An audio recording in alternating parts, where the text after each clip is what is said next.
Kali ini aku akan menceritakan pengalamanku yang kualami kurang lebih setahun yang lalu, tepatnya ketika aku sedang lembur kerja. Bismillahirrahmanirrahim. Assalamualaikum warahmatullahi wabarakatuh. Namaku Regas. Aku bekerja di salah satu event organizer yang ada di kota Depok. Bekerja sebagai konseptor untuk membuat sebuah event memang pekerjaanku.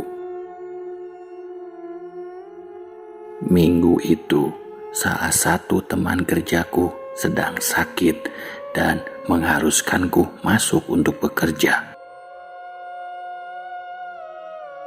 Karena hal itu, aku diberi tugas yang lebih oleh atasanku untuk membackup semua pekerjaannya. Karena tidak ada lagi yang bisa menggantikannya, mau tidak mau aku harus masuk, walaupun aku melakukannya dengan sedikit terpaksa. Aku pun mulai mengerjakan satu persatu pekerjaan yang harus kuselesaikan hari itu juga. Tak terasa, waktu pun terasa sangat cepat berlalu. Singkat cerita, kulihat jam sudah menunjukkan pukul 9 malam. Pekerjaanku belum kunjung selesai. Sesekali muncul rasa ngantuk, tapi kupaksakan mataku untuk tetap terjaga. Suasana kantor malam itu memang sudah sepi. Tinggal aku sendiri. Adapun orang lain hanya satpam yang sedang berjaga di depan kantor. Sampai ketika waktu sudah menunjukkan jam 11 malam dan pekerjaanku saat itu belum selesai juga. Karena takut terlalu larut, aku pun langsung bergegas membereskan meja kerjaku. Aku segera merapikan barang bawaanku dengan niatan untuk melanjutkan pekerjaanku di rumah saja. Setelah itu, aku langsung menuju parkiran untuk menyalakan mobilku. Di parkiran, aku memanaskan mobil sejenak dan ketika itu ada seorang satpam sedang berjaga menghampiriku. Ia menyapaku dan bertanya padaku apakah sedang lembur di kantor. Aku pun menjawab, iya, aku sedang lembur menggantikan Pak Mahmud yang tidak masuk. Jadi beberapa pekerjaannya aku yang backup. Begitu jawabku. Setelah merasa cukup panas dan dipastikan tidak ada barang yang tertinggal, aku langsung pamit bergegas menancap gas untuk pulang. Singkat cerita, sesampainya di sebuah lampu merah, agar tidak terlalu sepi di dalam mobil, aku pun menyalakan YouTube. Dan ketika aku nyalakan, ternyata aku baru sadar kalau malam ini malam Jumat, karena yang kuputar cerita misteri di salah satu channel YouTube. Mendengar itu, aku pun jadi penasaran dan memutuskan untuk mendengarkan cerita mistis itu sambil hitung-hitung menemani perjalananku pulang. Aku pun melanjutkan perjalananku ditemani cerita misteri yang saat itu ku dengar. Sampai tak terasa aku sudah sampai di Jalan Margonda Raya. Entah kenapa suasana malam itu sedikit berbeda. Jalanan terlihat sangat sepi dan gelap. Melihat hal itu, karena khawatir jika melewati jalan layang, aku pun memutuskan mengambil ke arah bawah flyover.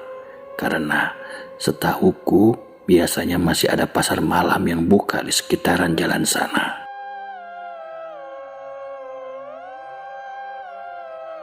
Aku lanjut mengambil jalan ke bawah jembatan itu. Dan ketika aku akan melewati rel kereta api yang ada di sana, tiba-tiba, astagfirullahalazim. Tiba-tiba saja di depanku, kulihat ada sesuatu yang melintas dan tepat menyeberang di depan mobilku. Kelihatannya memang bukan manusia. Entahlah, mungkin kucing atau apalah itu. Namun jelas sekali melintas di depanku. Ketika itu jalanan cukup sepi. Aku berhentikan mobilku dan turun dari mobil untuk memastikan. Takutnya aku menabrak sesuatu. Namun untungnya tidak terjadi apa-apa. Aku pun kembali menuju mobil dan bersiap untuk melanjutkan perjalanan. Untung saja gak ketabrak. Tapi tadi apaan ya? Begitu gumamku. Ketika kembali masuk ke dalam mobil, awalnya aku tidak ada pemikiran yang aneh-aneh. Sampai tak lama aku mencium seperti bau bangkai. Baunya sangat menyengat, padahal aku tidak membuka kaca jendela mobilku sama sekali. Tapi baunya terasa sangat menyengat, berarti baunya berada di dalam mobilku. Saking baunya membuatku mual dan ingin muntah. Aku pun menambah kecepatan mobilku. Mungkin bau itu berasal dari sekitaran pasar yang ada tempat sampahnya dan baunya masuk ke dalam mobil.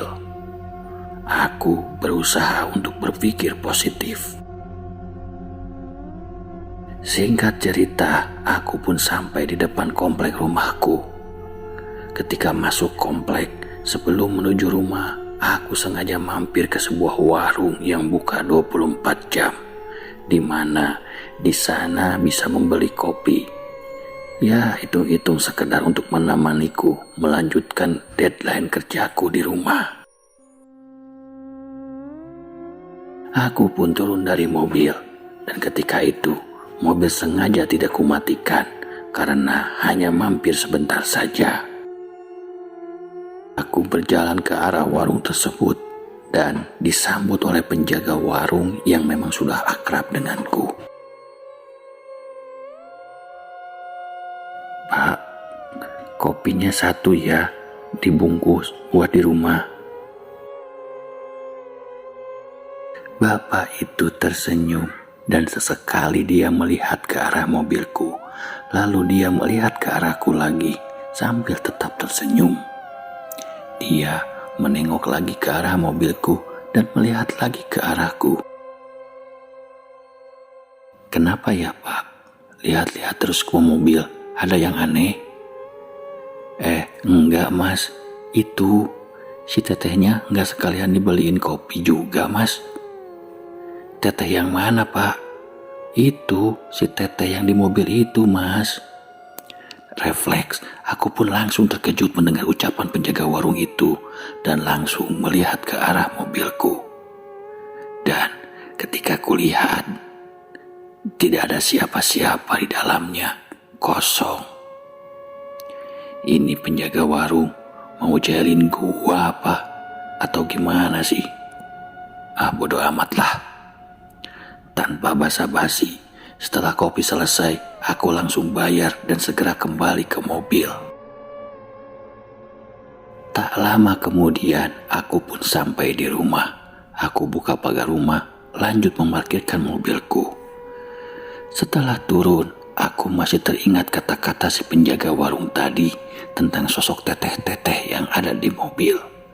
Ini berarti ada sosok perempuan di mobilku. Meskipun begitu, aku coba untuk tidak berpikir yang aneh-aneh. Tapi entah kenapa bulu kuduku berdiri merinding. Aku pun bergegas masuk ke dalam rumah dan langkahku tiba-tiba saja terhenti ketika aku teringat tas laptopku ketinggalan dan masih di dalam mobil. Aku pun bergegas kembali menuju mobil, hendak mengambil tas laptopku. Tas laptopku berada di jok depan sebelah kiri, namun parkiran di rumahku sempit. Jadi aku coba mengambilnya dari pintu sebelah kanan di tempat pengemudi. Aku buka pintunya lalu masuk ke dalam mobil untuk mengambil tasku. Dan belum sempat aku keluar dari mobil, tiba-tiba aku dengar ada suara perempuan yang berbisik dari jok belakang mobilku. Seketika mataku melihat ke arah spion tengah untuk melihat jok belakang. Dan astagfirullah, aku terkejut karena aku melihat ada seorang perempuan dengan rambut yang panjangnya sebahu sedang duduk di kursi belakang mobilku. Tangannya terlihat sedang mengelus-elus rambutnya, seperti menyisir-nyisir rambutnya menggunakan jari-jarinya yang terlihat kukunya cukup panjang dan kotor. Aku hanya bisa terdiam, kakiku seolah berat dan lemas, badanku tak bisa kugerakkan untuk keluar dari mobil. Aku coba berpura-pura untuk tidak melihat sosok perempuan yang ada di jok belakang mobilku itu. Aku tutup mataku dan dalam hati aku berdoa, melafalkan doa-doa yang kuingat agar bisa mengusir sosok perempuan itu. Namun, bukannya menghilang dari pandanganku, kini aku bisa merasakan sosok perempuan itu malah semakin maju.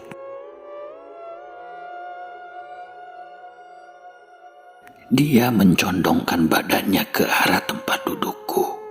Perempuan itu semakin mendekatiku. Kini mulai terlihat wajahnya. Wajahnya terlihat hancur dan penuh darah. Tangannya mulai maju dan menyentuh pundakku. Bau busuk itu pun menyeruak kembali tercium yang berasal dari wajah perempuan itu. Sosok perempuan itu semakin mendekat dan suara bisikannya kembali terdengar. Entah apa yang dia ucapkan. Namun secara batin aku merasa dia berkata, "Anterin aku pulang." Namun perlahan aku bisa menarik kakiku untuk keluar dari mobil. Aku paksakan terus menggeser tubuhku keluar dari mobil. Sementara sosok perempuan itu masih berada di jok belakang mobilku. Sampai akhirnya aku berhasil keluar dari pintu depan, langsung menutup pintu lalu menguncinya. Tanpa melihat lagi ke belakang ke arah mobilku, aku langsung masuk ke dalam rumah, mengunci pintu dan langsung masuk ke kamar. Singkat cerita, keesokan harinya aku jatuh sakit. Sampai akhirnya aku pun berani menceritakan pengalamanku ini ke salah satu temanku. Dia bilang, memang rute jalanku pulang waktu itu cukup angker sebenarnya, karena sering terjadi kecelakaan di sana. Dan mungkin saja sosok perempuan yang ikut denganku itu adalah sosok korban kecelakaan yang terjadi di sekitar rel kereta api itu. Nah, demikian teman-teman cerita pada kesempatan kali ini. Billahi taufik wal hidayah. Wassalamualaikum warahmatullahi wabarakatuh.